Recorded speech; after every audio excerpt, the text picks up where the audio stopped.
In the heart of a bustling city, where the hum of engines and chatter of passers-by filled the air, there lived a man named Elias. He was a beggar, a man whose life had unraveled like the fraying threads of an old coat. His world was a single patch of sidewalk near a coffee shop, where he sat every day with a weathered cardboard sign that read, "Just trying to survive. God bless." But Elias wasn't alone. Beside him, always, was Bailey, a scruffy golden retriever with a soulful gaze that seemed to hold the weight of the world.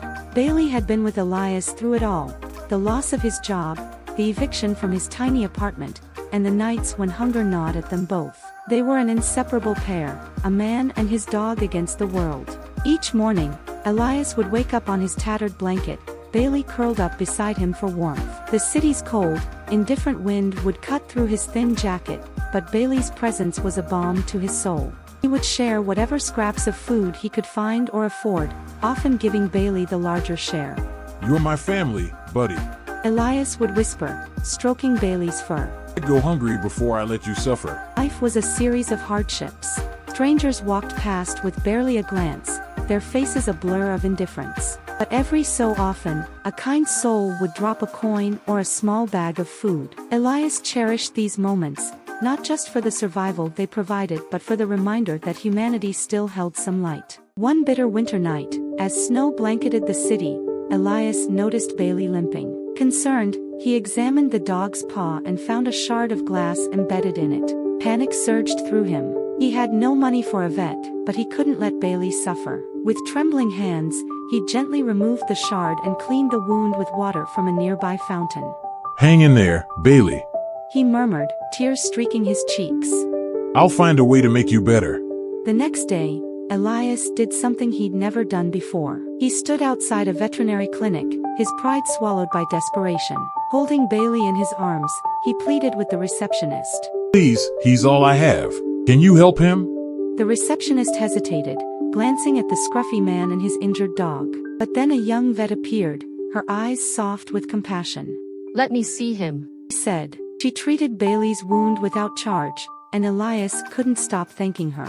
As he left the clinic, Bailey wagged his tail weakly, and Elias felt a surge of hope. Their bond only deepened after that. Elias began picking up odd jobs, cleaning windows, sweeping storefronts, anything to provide for Bailey. He endured the stares and whispered judgments, his focus unwavering. Every dollar earned was a step closer to ensuring Bailey's well-being. One day, a local filmmaker named Clara happened to notice them. She was drawn to the sight of a man and his dog, their love for each other evident even in the smallest gestures. Intrigued, she struck up a conversation with Elias and asked if she could share their story.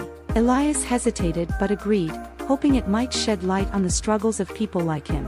Clara's short documentary, titled Elias and Bailey, A Story of Unbreakable Love, went viral. Viewers from around the world were moved to tears by the tale of a man who had nothing but gave everything for his dog, and a dog who returned that love tenfold. Donations poured in. Strangers sent money, food, and offers of help. With the newfound support, Elias was able to rent a small room, a place where he and Bailey could finally sleep without fear of the cold. Though their circumstances improved, Elias never forgot the kindness of those who helped him. He spent his days volunteering at shelters and speaking out for the homeless, Bailey always by his side. Together, they became a symbol of resilience and love, proving that even in the darkest times, the bond between a man and his dog could light the way. And so, Elias and Bailey continued their journey, not just surviving but thriving, their story a testament to the power of love and the lengths we go to for those we hold dear.